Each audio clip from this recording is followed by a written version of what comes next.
السلام عليكم ورحمة الله وبركاته. الحمد لله الذي من علينا بالإسلام، ونشهد أن لا إله إلا الله وحده لا شريك له، ونشهد أن سيدنا وسندنا ومولانا محمدًا عبده ورسوله، صلى الله تعالى عليه وعلى آله وأصحابه وبارك وسلم تسليمًا كثيرًا. أما بعد، فقد قال الله تعالى في القرآن الكريم: أعوذ بالله من الشيطان الرجيم، بسم الله الرحمن الرحيم. ومن آياته أن خلق لكم من أنفسكم أزواجا لتسكنوا إليها، وجعل بينكم مودة ورحمة، إن في ذلك لآيات لقوم يتفكرون. وقال رسول الله صلى الله عليه وسلم: الدنيا كلها متاع، وخير متاع الدنيا المرأة الصالحة، أو كما قال عليه الصلاة والسلام. وقال الله تعالى في شان حبيبه: إن الله وملائكته يصلون على النبي، يا أيها الذين آمنوا صلوا عليه وسلموا تسليما। সকলেই দরুদ ইব্রাহিম পড়ি। اللهم صل على محمد وعلى آل محمد كما صليت على إبراهيم وعلى آل إبراهيم إنك حميد مجيد. اللهم بارك على محمد وعلى آل محمد كما باركت على إبراهيم وعلى آل إبراهيم إنك حميد مجيد। আলহামদুলিল্লাহ, শুরুতেই সে মহান আল্লাহ তাআলার কৃতজ্ঞতা আদায় করছি, শুকরিয়া প্রকাশ করছি যে মহান আল্লাহ তাআলা আমাদেরকে ঈমানের মতো মহা দৌলত দিয়ে সম্মানিত করেছেন। এই জন্য আমরা অন্তরের অন্তঃস্থল থেকে আল্লাহ তাআলার কৃতজ্ঞতা আদায় করি, আলহামদুলিল্লাহ। দরুদ ও সালাম পেশ করছি বিশ্ব মানবতার মুক্তির দূত, সকল নবীদের সর্বশ্রেষ্ঠ নবী এবং সর্বশেষ নবী, যার অসীম ত্যাগ, ভাষাতীত কোরবানি আর অফরন্ত সাধনার বরকতে আমরা ইসলাম নামক একটি সুন্দর ধর্ম পেয়েছি। এই জন্য সেই প্রিয়তম ব্যক্তির প্রতি দরুদ পড়ি, সাল্লাল্লাহু আলাইহি ওয়াসাল্লাম।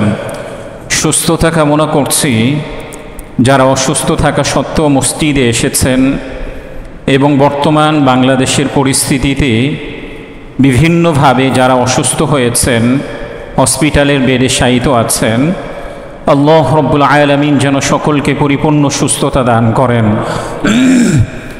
মাগফিরাত কামনা করছি আমাদের মধ্য থেকে যারা মারা গেছেন, আমাদের আত্মীয় স্বজনদের মধ্য থেকে যারা আল্লাহ তাআলার সান্নিধ্যে চলে গেছেন, এবং বাংলাদেশের বর্তমান পরিস্থিতিতে যারা মারা গেছেন, আমরা দোয়া করছি আল্লাহ রব্বুল আলামিন যেন সবাইকে মাফ করে দেন। পরম শ্রদ্ধাভাজন মুরব্বিবৃন্দ এবং প্রিয় যুবক ভাইয়েরা, শুরুতেই আমি সূরাতুর রুমের 21 নম্বর আয়াত তিলাওয়াত করেছি। রাসূলুল্লাহ সাল্লাল্লাহু আলাইহি ওয়াসাল্লামের অসংখ্য হাদিসগুলোর মধ্য থেকে সহিহ মুসলিমের 3535 নম্বর হাদিস পাঠ করেছি। আমরা সকলেই একটা বিষয় জানি, এই পৃথিবীর মধ্যে সর্বপ্রথম মানুষের নাম হচ্ছে হযরত আদম আলাইহিস সালাতু ওয়াস সালাম। আল্লাহ তাআলা এই পৃথিবীতে সর্বপ্রথম মানুষ হিসাবে প্রেরণ করেছেন হযরত আদম আলাইহিস সালাতু ওয়াস সালামকে এবং তার সঙ্গিনী আদিমাতা মা হাওয়া রাদিয়াল্লাহু তাআলা আনহাকে। এবং এই পৃথিবীর মধ্যে সর্বপ্রথম নবীও ছিলেন হযরত আদম আলাইহিস সালাতু ওয়াস সালাম। তাদের মাধ্যমেই এই পৃথিবীর মধ্যে মানব সভ্যতা ছড়িয়ে পড়েছে, যে বিষয়টি আল্লাহ তাআলা সূরাতুল আরাফের 189 নম্বর আয়াতের মধ্যে আল্লাহ তাআলা স্পষ্টভাবে উল্লেখ করেছেন। আল্লাহ তাআলা বলেছেন, হুয়াল্লাযী খালাকাকুম মিন নাফসিন ওয়াহিদাতিন ওয়া জাআলা মিনহা যাওজাহা লিয়াসকুনা ইলাইহা। আল্লাহ তাআলা এই আয়াতের মধ্যে বলেছেন যে এই পৃথিবীর মধ্যে কাদেরকে তিনি সৃষ্টি করেছেন। আল্লাহ তাআলা বলেছেন, ওই সত্তা যিনি তোমাদেরকে সৃষ্টি করেছেন একটি সত্তা থেকে, এক জোড়া থেকে, এরপরে তাদের থেকেই আল্লাহ তাআলা জোড়ায় জোড়ায় তোমাদেরকে সৃষ্টি করেছেন। এই আয়াতের মধ্যে এবং অন্যান্য আয়াতগুলোর মধ্যে আল্লাহ তাআলা স্পষ্টভাবে উল্লেখ করেছেন এই পৃথিবীর মধ্যে সর্বপ্রথম মানুষ হচ্ছেন হযরত আদম আলাইহিস সালাতু ওয়াস সালাম। আমরা অনেকেই আছি যারা ডারউইনের মতবাদকে বিশ্বাস করি। অনেকেই মনে করি যে বানর থেকে মানুষ সৃষ্টি হয়েছে। গত কয়েক মাস পূর্বেও আমাদের একজন মুসল্লি আমাকে বলছেন যে অমুক বিজ্ঞানী এটা তিনি গবেষণা করে বের করেছেন যে বানর থেকে মানুষের সৃষ্টি। একজন বিজ্ঞানীর কথা আমরা বিশ্বাস করছি, কিন্তু আল্লাহ রাব্বুল আলামিন কোরআনুল কারীমের মধ্যে এবং নবীজি সাল্লাল্লাহু আলাইহি ওয়াসাল্লামের অসংখ্য হাদিসগুলোর মধ্য থেকে স্পষ্টভাবে উল্লেখ করা হয়েছে যে এই পৃথিবীর মধ্যে সর্বপ্রথম মানুষ হিসাবে কে এসেছেন? হযরত আদম আলাইহিস সালাতু ওয়াস সালাম। তাহলে আমরা আল্লাহ এবং তার রসুলের কথা বিশ্বাস করব নাকি একজন বিজ্ঞানীর কথা বিশ্বাস করব? আল্লাহ এবং তার রসুলের কথা বিশ্বাস করব। জীবনের প্রতিটি ক্ষেত্রে আমার বুঝে আসুক কিংবা না আসুক, আল্লাহ তাআলার আদেশ এসেছে, সেগুলোকে আমার পালন করা চাই। আল্লাহ তাআলার নিষেধ আছে, সেগুলোকে আমার বর্জন করা চাই। এই জন্য ডারউইনের যে মতবাদ আমাদের বাংলাদেশ সহ পুরো পৃথিবীতে ছড়িয়ে পড়েছে, এটা কখনোই সত্য মতবাদ হতে পারে না। আল্লাহ তাআলা মানুষদেরকে সৃষ্টি করার পরে আমরা একটা সময় ছোট্ট ছিলাম, এরপরে শিশু কৈশোরে পদার্পণ করার পরে যৌবনে পদার্পণ করেছি। জৈবিক চাহিদার ভিত্তিতে আল্লাহ তাআলা মানুষদের জন্য বিবাহের একটি বিষয় রেখে দিয়েছেন। মানুষের একটি বিবাহের বিষয় রেখে দিয়েছেন। বিবাহকে আল্লাহ এবং তার রসুল সাল্লাল্লাহু আলাইহি ওয়াসাল্লাম বৈধতা দিয়েছেন, যে বিবাহের মাধ্যমে মানুষ তার জৈবিক চাহিদাকে পূরণ করবে। এই বিষয়টি আল্লাহ তাআলা সূরাতুর রুমের 21 নম্বর আয়াতের মধ্যে স্পষ্টভাবে উল্লেখ করেছেন, وَمِنْ آيَاتِهِ أَنْ خَلَقَ لَكُم مِّنْ أَنفُسِكُمْ أَزْوَاجًا لِتَسْكُنُوا إِلَيْهَا وَجَعَلَ بَيْنَكُم مَّوَدَّةً وَرَحْمَةً।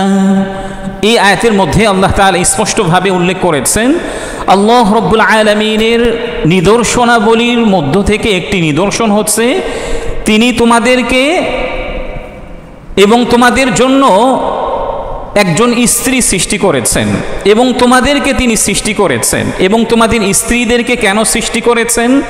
যেন তোমরা তোমাদের স্ত্রীদের কাছে প্রশান্তি অনুভব করতে পারো। বিবাহটা আল্লাহ তাআলা এই জন্যই রেখেছেন। আল্লাহ তাআলা স্ত্রীদের মধ্যে কি রেখেছেন? প্রশান্তি রেখে দিয়েছেন, যে বিষয়টিও আল্লাহ তাআলা আরও অন্যান্য আয়াতগুলোর মধ্যে আল্লাহ তাআলা উল্লেখ করেছেন। মুস্তাদরাকে হাকিমের 2681 নম্বর হাদিসের মধ্যে আল্লাহ তাআলা উল্লেখ করেছেন, রাসূলুল্লাহ সাল্লাল্লাহু আলাইহি ওয়াসাল্লাম বলেছেন, মার রাযাকাহুল্লাহু ইমরাআতান সালিহাতান ফাকাদ আ'আনাহু আলা শাতরি দীনি। যাকে আল্লাহ তাআলা একজন সতী সাধী এবং উত্তম স্ত্রী দান করেছেন, যাকে আল্লাহ তাআলা সতী সাধী এবং একজন নয়ন প্রীতিকর চক্ষু শীতল স্ত্রী দান করেছেন, কেমন যেন আল্লাহ তাআলা তাকে অর্ধেক দিন পালনের ক্ষেত্রে সহযোগিতা করেছেন। কেমন যেন কি তাকে অর্ধেক দিন পালনের ক্ষেত্রে আল্লাহ তাআলা সহযোগিতা করেছেন। এই জন্য নবীজি সাল্লাল্লাহু আলাইহি ওয়াসাল্লাম আরও বলেছেন, একজন ব্যক্তির সৌভাগ্যের নিদর্শন হচ্ছে 4টা। একজন ব্যক্তির সৌভাগ্যের নিদর্শন কয়টি? 4টি। নবীজি সাল্লাল্লাহু আলাইহি ওয়াসাল্লাম বলেছেন, সৌভাগ্যের নিদর্শন সমূহের অন্যতম নিদর্শন হচ্ছে আল মারআতুস সালিহা, একজন নেককার স্ত্রী। কোনো একজন ব্যক্তি যদি তার জীবনে একজন নেককার ওয়াইফ পায়, নেককার স্ত্রী পায়, কেমন যেন সে সৌভাগ্যের অন্যতম একটি জিনিস সে পেয়ে গেল। 2 নম্বর নিদর্শন হচ্ছে নবীজি সাল্লাল্লাহু আলাইহি ওয়াসাল্লাম বলেছেন, আল মাসকানুল ওয়াসি', একটি প্রশস্ত বাড়ি। কোনো ব্যক্তির যদি দুনিয়াতে থাকা অবস্থায় একটি প্রশস্ত বাড়ি হয়ে যায়, কেমন যেন আল্লাহ তাআলা এই পৃথিবীতেই তাকে সৌভাগ্যশীল বানিয়েছেন। 3 নম্বর নিদর্শন হচ্ছে ওয়াল জারুস সালিহ, একজন নেককার প্রতিবেশী। আপনি ভালো বাড়ি বানিয়েছেন, আপনার সব কিছুই সুন্দর আছে, কিন্তু আপনার প্রতিবেশী যদি নেককার না হয়, আপনি যে কাজই করেন না কেন আপনাকে সে প্রতিহিংসামূলক, সে সবসময় আপনার সাথে হিংসার দৃষ্টিতে দেখে, তাহলে আপনি যে বাড়িতে বসবাস করছেন, এই বাড়িতে বসবাস করে আপনি শান্তি পাবেন না।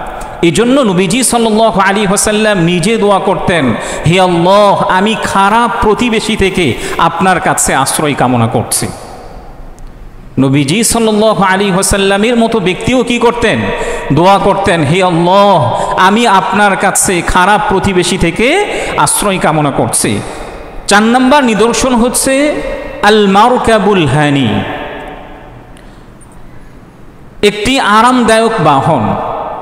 কোনো ব্যক্তির কাছে যদি এই আরামদায়ক বাহন থাকে, চাই সেটি বাইকও হতে পারে, অথবা প্রাইভেট কারও হতে পারে, অথবা অন্যান্য বাহনও হতে পারে। তো নবীজি সাল্লাল্লাহু আলাইহি ওয়াসাল্লাম বলেছেন, যার মধ্যে এই 4টি নিদর্শন পাওয়া যাবে, কেমন যেন সে এই পৃথিবীর মধ্যেই একজন সৌভাগ্যশীল ব্যক্তি। এই কথাগুলি আমি কেন আলোচনা করলাম? আল্লাহ তাআলা এবং নবীজি সাল্লাল্লাহু আলাইহি ওয়াসাল্লাম আমাদেরকে বিবাহকে বৈধতা দিয়েছেন, এবং জৈবিক চাহিদা পূরণের অন্যতম মাধ্যম কি বলেন? বিবাহ সম্পাদন করা।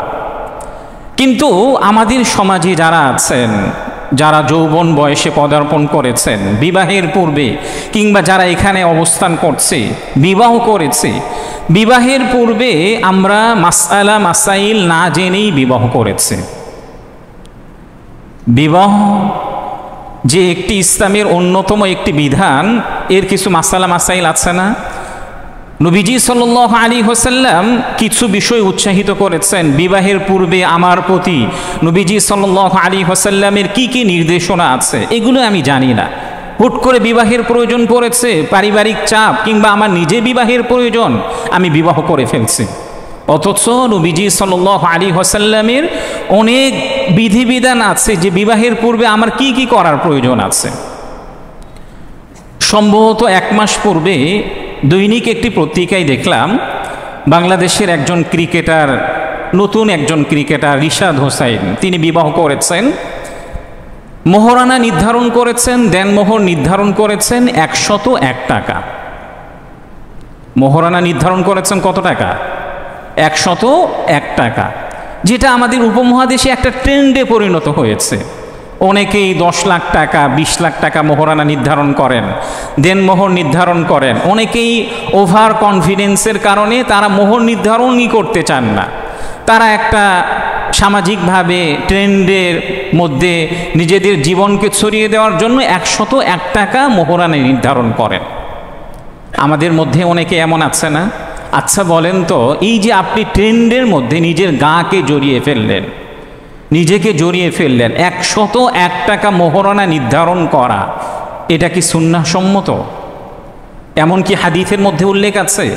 অথচ নবীজি সাল্লাল্লাহু আলাইহি ওয়াসাল্লাম দেনমোহরের ক্ষেত্রে স্পষ্টভাবে উল্লেখ করেছেন, লা মাহরা লিআকাল্লিম মিন 10 দারাহিম, 10 দিরহামের নিচে কোনো দেনমোহর নাই।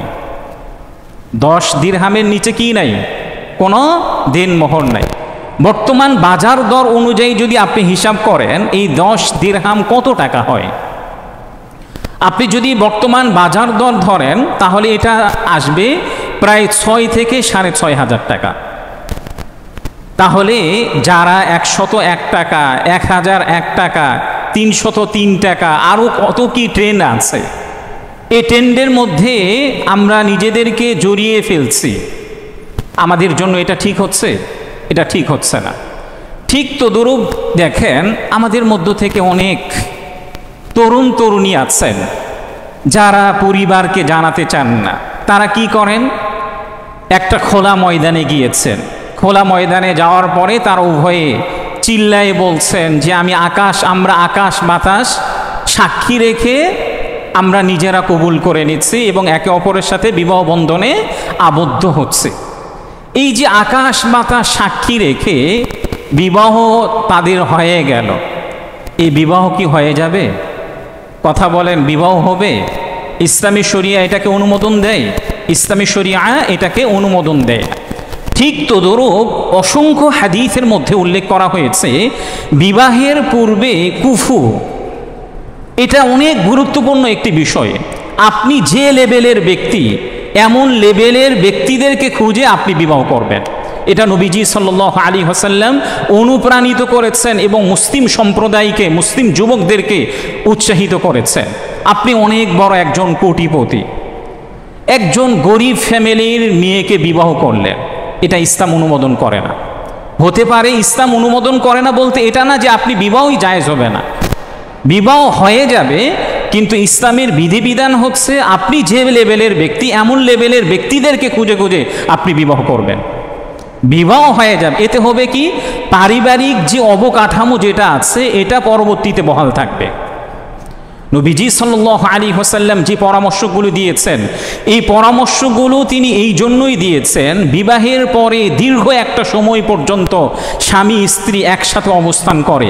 এই বিবাহ এটি ঠুনকো একটি বিষয় নয় যে হুট করে বিবাহ করলাম, ভালো লাগলো না, হুট করে তালাক দিয়ে ফেললাম। বিবাহ এটা ঠুনকো একটা বিষয় নয়, ছোট্টবেলার খেলনার মতো নয় যে এখনই ঘর বানালাম, কিছুক্ষণ মনে চাইলো এই ঘর নিয়ে খেলাধুলা করলাম, কিছুক্ষণ পরে এই ঘরটাকে ভেঙে ফেললাম। এই জন্য প্রিয় ভাইয়েরা, বিবাহের পূর্বে কুফু অন্বেষণ করা, আপনি যে লেভেলের ব্যক্তি ওই লেভেলের পরিবারকে খোঁজার জন্য নবীজি সাল্লাল্লাহু আলাইহি ওয়াসাল্লাম উৎসাহিত করেছেন। ঠিক তদ্রূপ আমরা আরও কি করি না, বিবাহের পূর্বে স্বাভাবিকভাবে দেখবেন মেয়ের অভিভাবক যারা আছেন, আমার নিজেরও একটা মেয়ে আছে, আমরা যারা মেয়ের পিতা আছি, মেয়েদের বিবাহ দেওয়ার সময় পাত্র অনেক ধনাঢ্য পরিবারের খোঁজে। পাত্র ইসলাম ফলো করে কি না এগুলো কোনো খুঁজতে যায় না, ধনাঢ্য পরিবারের অন্তর্ভুক্ত কিনা, কোটিপতি পরিবারের ছেলে কিনা, এটা আমরা খুঁজি, তো বিবাহ দিয়ে ফেলি। এরপরে যখন দেখা যায় যে ওই পরিবার থেকে, পাত্রের পরিবার থেকে মেয়ের পরিবারদেরকে বিভিন্নভাবে চাপ দেওয়া হয়, বিভিন্নভাবে গিফট দেওয়ার জন্য তাদেরকে বিভিন্নভাবে টর্চারিং করা হয়ে থাকে, স্বাভাবিকভাবে আমাদের সমাজের মধ্যে যেটা প্রচলিত আছে, তখন ওই সময় মেয়ের পাত্ররা খতিব সাহেবের কাছে মাসালা জিজ্ঞাসা করে যে হুজুর, খতিব সাহেব, আমার জামাই তো আমার কাছে এসি চাচ্ছে, বাইক চাচ্ছে, প্রাইভেট চাচ্ছে, এগুলো দেওয়া ইসলাম শরীয়ত সম্মত কিনা? অথচ বিবাহের পূর্বে একটাবারও খতিব সাহেবের কাছে আসে নাই যে এমন পরিবারে আমার মেয়েকে বিয়ে দিতে পারবো কিনা। যখন গিফট চেয়েছে, বিভিন্নভাবে টর্চারিং করছে, তখন খতিব সাহেবের প্রয়োজন পড়ে। অথচ ইসলামের বিধিবিধান বিবাহের পূর্বেই তো আমার জানার দরকার ছিল। প্রিয় ভাইয়েরা, এই আলোচনাগুলো এই জন্যই করলাম। বিবাহের পূর্বে নবীজি সাল্লাল্লাহু আলাইহি ওয়াসাল্লাম আমাদেরকে অনেক বিষয়ের নির্দেশনা দিয়েছেন, কিছু বিষয়ের ক্ষেত্রে অনুপ্রাণিত করেছেন যে এই বিষয়গুলো করলে তোমাদের যে দাম্পত্য জীবন আছে, দাম্পত্যের সম্পর্ক আছে, এটা আমৃত্যু পর্যন্ত অটুট থাকবে। এর বিপরীত যদি হয়ে যায়, বিবাহের পূর্বে তুমি যে লেভেলের ব্যক্তি আছো ওই লেভেলের ব্যক্তিদেরকে না খোঁজে অন্য যদি খোঁজো, কিংবা তুমি যে লেভেলের ব্যক্তি আছো সমতা নির্ধারণ না করো, কিংবা একজন ধার্মিক পরিবারের মেয়ে পাত্র যদি অন্বেষণ না করো, তাহলে হবে কি, বিবাহের পরে কিছুদিন যাওয়ার পরে এই দাম্পত্য সম্পর্কের মধ্যে ফাটল সৃষ্টি হবে। এই দাম্পত্য সম্পর্কের মধ্যে কি হয়ে যাবে? ফাটল সৃষ্টি হবে। গত সপ্তাহের পত্রিকা যখন চলছিল, দৈনিক একটি পত্রিকায় একটা রিপোর্ট দেখলাম যে ঢাকাতে প্রতি ঘন্টায় কয়েকটা ডিভোর্স হচ্ছে। ঢাকাতে প্রতি ঘন্টায় কয়েকটা ডিভোর্স হচ্ছে। আপনি তাহলে চিন্তা করুন 24 ঘন্টায় ঢাকাতে কতগুলো ডিভোর্স হচ্ছে এবং কেন ডিভোর্স হচ্ছে। অনেক সময় দেখা যাচ্ছে, যেহেতু আমি ঢাকাতে একটা ফতুয়া বিভাগে কাজ করি, বাংলাদেশের বিভিন্ন প্রান্ত থেকে বিভিন্ন জন ব্যক্তিরা আমাদের কাছে ফোনে মাসালা জিজ্ঞাসা করেন, বিভিন্ন জায়গা থেকে চিঠি পাঠান এবং মাসাইল পাঠান যে আমাদের পারিবারিক এই সমস্যা, আমাদের দাম্পত্য জীবনে এই সমস্যা। আমাদের কাছে যত মাসালা আসে, যত ফতুয়া জিজ্ঞাসা করা হয়, সবচেয়ে বেশি যে ফতুয়াটা আমাদের কাছে আসে সেটা হচ্ছে দাম্পত্য জীবনের কলহ। সবচেয়ে যে বিষয়টি আমাদের কাছে জানার জন্য জিজ্ঞাসা করা হয় থাকে সেটা হচ্ছে আমি আমার স্ত্রীকে ডিভোর্স দিয়েছি, অথবা মেয়েদের পক্ষ থেকে আমাদের কাছে জানতে চাওয়া হয় যে আমি আমার স্বামীদেরকে ডিভোর্স দিয়েছি। গত সপ্তাহে একটা মাসালা এসেছে যে একজন স্বামী, একজন ইঞ্জিনিয়ার স্বামী, যিনি বুয়েট থেকে পাশ করেছেন, তিনি প্রতিনিয়ত অফিস থেকে ফিরেন, স্ত্রী তার কথা শোনে না। তো হঠাৎ করে তিনি স্ত্রীকে ভালোবাসেন, তিনি স্ত্রীকে অত্যাধিক ভালোবাসেন, স্ত্রীও তার স্বামীকে ভালোবাসেন, কিন্তু স্ত্রীকে শাসন করতে গিয়ে তিনি তার স্ত্রীকে 3 তালাক দিয়েছেন। স্ত্রীকে একটু ভয় দেখানোর জন্য, স্ত্রীকে একটু ভয় দেখানোর জন্য কি করেছেন? 3 তালাক দিয়েছেন। এখন সমাধান কি? আমাদের কাছে জানতে চাওয়া হয়েছে, এমত অবস্থা আমার কি করতে পারি? আমিও চাই যে আমার স্ত্রী আমার কাছে থাকুক, আমার স্ত্রীও চায় যে আমি যেন তার সঙ্গে থাকি। এমত অবস্থা আমাদের জন্য করণীয় কি? গত 2 মাস আগে আরেকটা মাসালা এসেছে। একজন পরিবারে একজন আলেম আছেন, তাদের বাবা বার্ধক্যে উপনীত হয়েছে, তাদের 6-7 জন ছেলে মেয়ে আছে। এমতো অবস্থায় বার্ধক্যে উপনীত হওয়া সত্ত্বেও তাদের পারস্পরিক স্বামী স্ত্রীর মধ্যে মনোমালিন্য হয়েছে। বৃদ্ধ বাবা তার বৃদ্ধা মাকে তালাক দিয়েছে। এমতো অবস্থায় একজন আলেম ওই পরিবারে যদি থাকে, একজন আলেম সন্তান থাকে, সে চাচ্ছে না যে তার বাবা মা একসাথে থাকুক, কারণ ইসলামও তো এটাকে সমর্থন করে না। এখন সে চাচ্ছে যে আমার বাবা এক জায়গায় থাকুক, আমার মা এক জায়গায় থাকুক, আমি উভয়কে আমার খরচ দিয়ে দিব। কিন্তু অন্যান্য ভাইয়েরা চাচ্ছে না যে আরে বাবা মা বার্ধক্যে উপনীত হয়েছে, তারা একসঙ্গেই থাকুক। কিন্তু ইসলাম কি এটাকে সমর্থন করে? এই জন্য দেখেন, আমাদের বর্তমান সমাজের মধ্যে ঠুনকো বিষয়ে, হয়তো যে বিষয়টি একদম বড় কোনো বিষয় না, একদম সামান্য একটা বিষয়, পারস্পরিক 2 জনের মনোমালিন্য হয়েছে, একে অপরকে ডিভোর্স দিচ্ছে। একে অপরকে কি করছে? ডিভোর্স দিচ্ছে।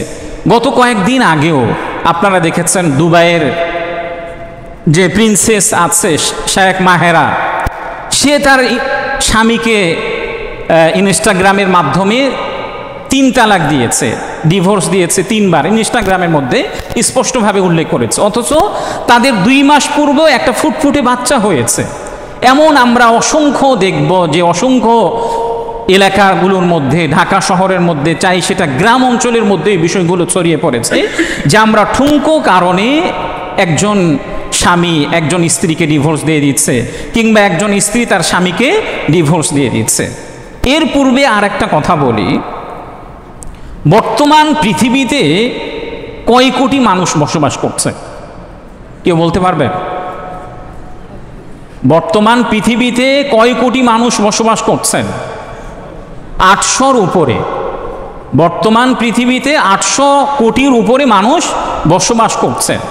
যদি হযরত আদম আলাইহিস সালাতু ওয়াস সালাম থেকে শুরু করেন, হযরত আদম আলাইহিস সালাতু ওয়াস সালাম থেকে নিয়ে এই পর্যন্ত কত বিলিয়ন মানুষ এই পৃথিবীতে অবস্থান করেছেন, মারা গেছেন, এটা হয়তো আমরা গণনা করে শেষ করতে পারবো না।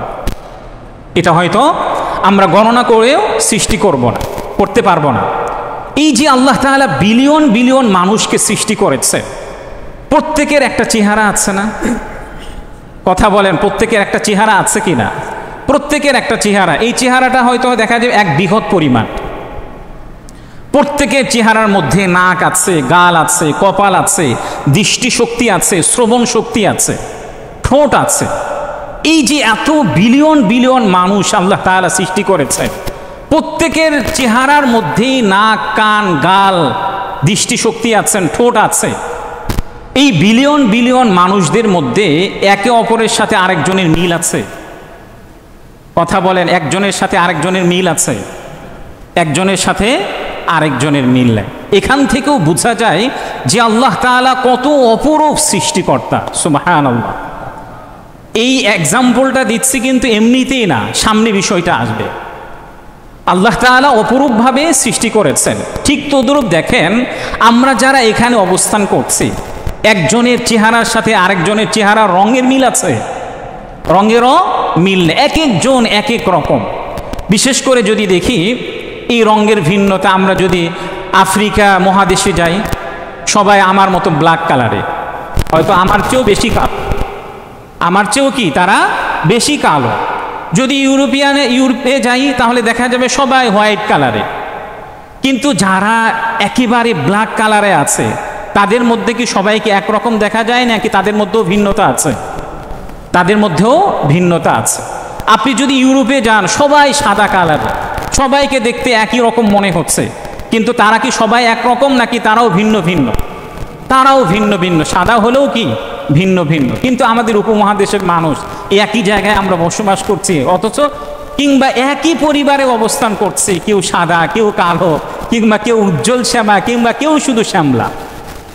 আমাদের একজন আলেম বলেছেন, ইতিপূর্বে যারা স্কলার গণ ছিলেন তারা বলেছেন, আল্লাহ তাআলা উপমহাদেশের যে সকল মানুষদেরকে সৃষ্টি করেছেন, আল্লাহ তাআলা তাদেরকে পুরো পৃথিবীর মাটি দিয়ে সৃষ্টি করেছে। তাদেরকে কি করেছেন? পুরো পৃথিবীর মাটি দিয়ে সৃষ্টি করেছেন, যে এই উপমহাদেশের মধ্যে যারা অবস্থান করবে তারা এক এক রঙের হবে, তারা এক রঙের হবে না। ঠিক তদ্রূপ দেখেন, এত বিলিয়ন বিলিয়ন মানুষ আল্লাহ তাআলা সৃষ্টি করেছেন, প্রত্যেকের বৃদ্ধাঙ্গুলির মধ্যে কিংবা কনিষ্ঠ আঙ্গুলের মধ্যে আঙ্গুলের যে ছাপ আছে, প্রত্যেকের ছাপ কি একরকম নাকি আলাদা আলাদা? প্রত্যেকেরই আলাদা। সুবহানাল্লাহ। এগুলো কি মনে করে আপনার আল্লাহ তাআলা যে কত অপরূপ সৃষ্টিকর্তা, এগুলো মনে হয় না? এগুলো মাঝে মাঝে মনে করা দরকার, যে আল্লাহ তাআলা এত বিলিয়ন বিলিয়ন মানুষ সৃষ্টি করেছেন, প্রত্যেকের রং আলাদা, প্রত্যেকের মেজাজ আলাদা। আল্লাহ তাআলা যেভাবে চেহারাটাকে পরিবর্তন করেছেন, একজনের স্বভাবের সাথে আরেকজনের স্বভাবের মিল নাই। একজনের স্বভাবের সাথে কি নাই? আরেকজনের স্বভাবের মিল নাই। আমাদের মসজিদে যদি 3 থেকে 4 হাজার মুসল্লি সালাত আদায় করেন জুমার দিন, একজনের মেজাজের সাথে, একজনের ইচ্ছা আকাঙ্ক্ষার সাথে আরেকজনের ইচ্ছা আকাঙ্ক্ষা মিল আছে? একজনের ইচ্ছার সাথে আরেকজনের মিল নেই। তাহলে আপনি কেন মনে করেন যে আমি বিবাহ করেছি, আমি যে ইচ্ছাটা করব, এই ইচ্ছাটাকেই কেন আপনার স্ত্রীদের উপর আপনি প্রাধান্য দিতে চান? যে কথাটি আমি বলতে চাচ্ছি, আমরা অনেকেই মনে করি বিবাহ হওয়ার পরে আমি যেটা ইচ্ছা করব, আমি যেটা মনে করব, বাসায় যে দাপটে আমি চলব, আমার পরিবারের প্রত্যেকটা সদস্যদেরকে সেভাবেই চলতে হবে। এটা কি আমার মনে করা ঠিক হচ্ছে? কথা বলেন, সবাই বলে, এটা কি আমার মনে করা ঠিক হচ্ছে? মনে করা ঠিক হবে না। আমরা অনেকেই মনে করি, আরে আমাদের খতিব সাহেব এভাবে এভাবে লেখালেখি করে কেন, আমাদের খতিব সাহেব এভাবে এভাবে বক্তব্য দেন কেন? আরে ভাই, আল্লাহ তাআলা মানুষকে এভাবেই সৃষ্টি করেছেন। আপনার মেজাজের সাথে আপনার খতিবের মেজাজের মিল হবে না, আপনার মেজাজের সাথে আপনার স্ত্রীদের মেজাজের মিল হবে না। আপনি যখন বিবাহ করেছেন, বিবাহের পূর্বে যে মেয়েটা যে ঘরে ছিল, সে যখন একটা দোকানে কাপড় খুঁজতে যেত, হয়তো বছরে 5টা কাপড় সে ক্রয় করবে, 5টা কাপড় সে এক দোকান থেকে ক্রয় করত নাকি বিভিন্ন দোকানে গিয়ে সে পছন্দ করত? বিভিন্ন দোকানে গিয়ে সে পছন্দ করত, এবং বিভিন্ন দোকানে পছন্দ করার পর যে দোকান থেকে কাপড় ক্রয় করত, দেখা যেত যে একটা কাপড় কিনতে মেয়েদের সাথে যদি কোনো স্বামী কিংবা কোনো পরিবারের সদস্য বাজার করতে যায়, তাহলে সে বুঝতে পারে যে কি অবস্থা। একটা কাপড় কিনতে গেলেও তারা কমপক্ষে 10টা কাপড় দেখে। আল্লাহ তাআলা এভাবেই তাদেরকে সৃষ্টি করেছে। তাহলে আপনি কিভাবে চান যে আমি স্বামী হয়েছি, আমার যত ইচ্ছা সব ইচ্ছাটাকে আমি আমার স্ত্রীর উপর চাপিয়ে দিব? এটা কি কোনো স্ত্রী মেনে নিতে পারবে? কথা বলেন, এটা কি কোনো স্ত্রী মেনে নিতে পারবে? এই জন্য আরবি একটা প্রবাদ বাক্য আছে, ওয়ালিন্নাসি ফিমা ইয়াশাকুনা মাযাহিব। এই পৃথিবীর মধ্যে যত মানুষ আছে প্রত্যেকের রুচি অভিরুচির একটা ভিন্নতা আছে। প্রত্যেকের রুচি অভিরুচির কি আছে? ভিন্নতা আছে। স্বামী স্ত্রী যারা বিবাহ মধ্যে আছেন, দাম্পত্য জীবনে আছেন, আমরা অনেকেই মনে করি যে এই সংসার করা আর সম্ভব না, আমার স্ত্রী আমার কথাই শুনতে চায় না, প্রতিনিয়ত ঝগড়া বিবাদের মধ্যে জড়িয়ে পড়ছে। আপনি শুধু কেন, হয়তো পৃথিবীর মধ্যে এমন খুব কম দাম্পত্য জীবন পাওয়া যাবে যাদের মধ্যে কোনো গণ্ডগোল হয় না, যাদের মধ্যে কি হয় না, ঝগড়া বিবাদ হয় না। আপনি একজন স্বামী হিসাবে মনে করেন যদি আরে এই স্ত্রীর সাথে আমার মিলছেই না, একে আমি আর ঘরেই রাখবো না, এটা কি আমার জন্য ঠিক হবে? এটা ঠিক হবে না। আপনি আমি কেন, স্বয়ং নবীজি সাল্লাল্লাহু আলাইহি ওয়াসাল্লামের ইতিহাস যদি আমি দেখি, সহিহ বুখারীর 4803 নম্বর হাদিসের মধ্যে উল্লেখ করা হয়েছে, নবীজি সাল্লাল্লাহু আলাইহি ওয়াসাল্লাম একজন পৃথিবীর শ্রেষ্ঠ ব্যক্তি হওয়া সত্ত্বেও যার পূর্বের এবং পরের সকল গুনাহ আল্লাহ তাআলা মাফ করে দিয়েছেন, যেটি সূরাতুল ফাতহের 2 নম্বর আয়াতের মধ্যে আল্লাহ তাআলা উল্লেখ করেছেন, লিয়াগফিরা লাকাল্লাহু মা তাকদ্দামা মিন যানবিকা ওয়া মা তাআখার। হে নবী, আমি আপনার পূর্বের এবং পরের সকল গুনাহকে মাফ করে দিয়েছি।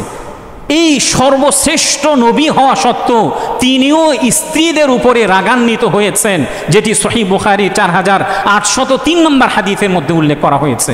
নবীজি সাল্লাল্লাহু আলাইহি ওয়াসাল্লাম তার স্ত্রীদের উপর রাগান্বিত হয়ে একবার তিনি শপথ করেছেন, কসম করেছেন, আমি তোমাদের কারো কাছে 1 মাস পর্যন্ত আসব না।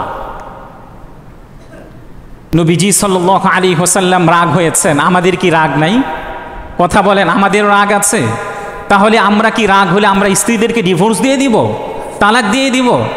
হ্যাঁ, আমাদের যেমন রাগ আছে, অভিমান আছে, আমাদের স্ত্রীদের নাই? কথা বলেন, আপনি শুধু রাগ করবেন, অফিস থেকে এসে স্ত্রীদেরকে দুনিয়াবি কথা শুনায় দিবেন, অনেক কথা শুনায় দিবেন, স্ত্রীদের কি অভিমান নাই, রাগ নাই? কথা বলেন, রাগ আছে কি না? রাগ আছে। এই রাগ শুধু আমাদের স্ত্রীদের আছে বিষয়টি এমন নয়। নবীজি সাল্লাল্লাহু আলাইহি ওয়াসাল্লামের যারা স্ত্রীরা ছিলেন তারা পর্যন্ত নবীজির উপরে অভিমান করতেন, তারা পর্যন্ত নবীজির উপরে কি করতেন? অভিমান করতেন। সহিহ বুখারীর 4827 নম্বর একটি হাদিসের মধ্যে উল্লেখ করা হয়েছে, নবীজি সাল্লাল্লাহু আলাইহি ওয়াসাল্লাম একবার আম্মা জান আয়েশাকে জিজ্ঞাসা করছেন, আয়েশা, তুমি যখন আমার প্রতি রাগান্বিত হও, অভিমান করো, আমি কিন্তু বুঝতে পারি। নবীজি কাকে বলছেন? আমাদের স্ত্রীদের চেয়ে আম্মা জান আয়েশার ভালোবাসা কি কম ছিল? কথা বলেন, তারা তো নিজেদের জীবনকে পর্যন্ত রসুলের জন্য উৎসর্গ করে দিতে প্রস্তুত ছিলেন। আম্মা জান আয়েশা বললেন, ইয়া রাসূলুল্লাহ, আমি আপনার প্রতি অভিমান করি, রাগান্বিত হই, এটা আপনি কিভাবে উপলব্ধি করতে পারলেন? তখন রাসূলুল্লাহ সাল্লাল্লাহু আলাইহি ওয়াসাল্লাম বললেন যে, দেখো আয়েশা, তুমি যখন আমার প্রতি রাগান্বিত হও তখন মুহাম্মদের রবের কসম করে তুমি বলো না, বরং তুমি ইব্রাহিমের রবের কসম করে বলছে এই কথা বলো। আর যখন তুমি আমার প্রতি সন্তুষ্ট থাকো তখন তুমি বলো মুহাম্মদের রবের কসম করে বলছি। দুটা কথার মধ্যে ব্যবধান আছে কিনা বলেন? দুটা কথার মধ্যে ব্যবধান আছে। আম্মা জান আয়েশা যখন রসুলের প্রতি অভিমান করতেন তখন মুহাম্মদের রবের কসমের কথা বলতেন না, বরং ইব্রাহিমের রবের কসম করে কথা বলতেন। এই জন্য প্রিয় ভাইয়েরা, একজন স্ত্রীর মধ্যে ভালো মন্দ উভয় গুণই আছে। আমরা শুধু খারাপটা দেখি, ভালোটা দেখি না। এই জন্য নবীজি সাল্লাল্লাহু আলাইহি ওয়াসাল্লাম বলেছেন, সহিহ মুসলিমের 8013 নম্বর হাদিসের মধ্যে উল্লেখ করা হয়েছে, একজন মুমিন যেন আরেকজন মুমিনা নারীর শুধুমাত্র খারাপ গুণগুলি না দেখে। তার মধ্যে যদিও কিছু খারাপ গুণ আছে, কিন্তু এর চেয়ে ভালো গুণ আরও বেশি আছে। এর চেয়ে ভালো গুণ আরও কি আছে? বেশি আছে। ঠিক তদ্রুপ সহিহ বুখারীর 4786 নম্বর হাদিসের মধ্যে উল্লেখ করা হয়েছে, তোমাদের যে নারীরা আছে, স্ত্রীরা আছে, নবীজি সাল্লাল্লাহু আলাইহি ওয়াসাল্লাম বলেছেন আল মারআতু কাযিলাই, তোমাদের যারা নারীরা আছে তাদেরকে পাঁজরের হাড় থেকে সৃষ্টি করা হয়েছে। পাঁজরের হাড় থেকে কি করা হয়েছে? সৃষ্টি করা হয়েছে। ইন আকামতাহা কাসারতাহা, যদি পাঁজরের হাড়টাকে তুমি সোজা করতে যাও তাহলে হাড়টাকে ভেঙে ফেলবে, সোজা করতে পারবে না। পাঁজরের যে হাড়গুলি আছে এটা কি আপনি সোজা করতে পারবেন? যদি আজকে সময় থাকতো আমি আরো অনেক এক্সাম্পল দিতে পারতাম, কিন্তু সময় নেই। নবীজি সাল্লাল্লাহু আলাইহি ওয়াসাল্লাম বলেছেন, হ্যাঁ এই বাঁকা হাড় যেভাবে আছে এভাবে যদি তুমি উপকৃত হতে চাও তাহলে উপকৃত হতে পারবে, কিন্তু বাঁকা হাড়টাকে যদি তুমি সোজা করতে চাও তাহলে সোজা করতে পারবে ওই সময় যখন তোমাদের মধ্যে ডিভোর্স, তালাক হয়ে যাবে।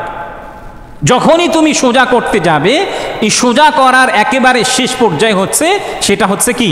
তালাক। এই জন্য প্রিয় ভাইয়েরা, বিবাহের পূর্বে আমাদেরকে মাসআলা জানতে হবে। এই জন্য একজন ব্যক্তির বিখ্যাত একটি কিতাব আছে, আস-সবরু আলা যাওজাত, অন্যতম একটা বিখ্যাত গ্রন্থ। এটা সম্ভবত বাংলায়ও হয়েছে। এটা আমাদের সবারই পড়া দরকার যারা বিবাহ করেছেন। ইতিপূর্বে যারা নেককার ব্যক্তি ছিলেন, পৃথিবী বিখ্যাত ইসলামিক অনেক স্কলাররা আছেন যারা পুরো পৃথিবীর মধ্যে সেলিব্রিটি হয়েছেন, বিখ্যাত হয়েছেন, লক্ষ লক্ষ ফলোয়ার ছিল। একই ক্লাসের মধ্যে 10,000 20,000 শ্রোতা স্টুডেন্টরা বসত। সকল স্টুডেন্টরা তাদের শায়েখদেরকে শ্রদ্ধা করত, ভালোবাসত, মোহাব্বত করত, তাদের বাড়ি থেকে বিভিন্ন ধরনের গিফট আনতো। এখন যখন একজন মুসল্লি তাদের খতিবদেরকে, ইমামদেরকে গিফট করে, সেই সময় এরকম কালচার ছিল। তাদের শ্রোতারা, স্টুডেন্টরা তাদের শায়েখদেরকে মোহাব্বত করে, ওস্তাদকে মোহাব্বত করে। কিন্তু এই শায়েখ যখন ঘরে যান, ঘরে যাওয়ার সঙ্গে সঙ্গে ঘরের মধ্যে যিনি প্রধানমন্ত্রী আছেন গালিগালাজ শুরু করে দেন। গালিগালাজ কি করে দেন? শুরু করে দেন। এইরকম অনেক বিখ্যাত ব্যক্তির ঘটনা এই কিতাবের মধ্যে উল্লেখ করা হয়েছে। সেই কিতাবটির নাম হচ্ছে আস-সবরু আলা যাওজাত। যারা পৃথিবীর মধ্যে ইসলামিক স্কলার ব্যক্তিগণ আছেন তারা কিভাবে স্ত্রীদের জুলুমের উপরে ধৈর্য ধারণ করেছেন। কোরআনুল কারীমের অন্যতম বিধান, ইন্নামা ইউওয়াফাস সাবিরুনা আজরাহুম বিগাইরি হিসাব। যারা এই পৃথিবীর মধ্যে ধৈর্য ধারণ করবে আল্লাহ তাআলা তাদেরকে অগণিত প্রতিদান দান করবে।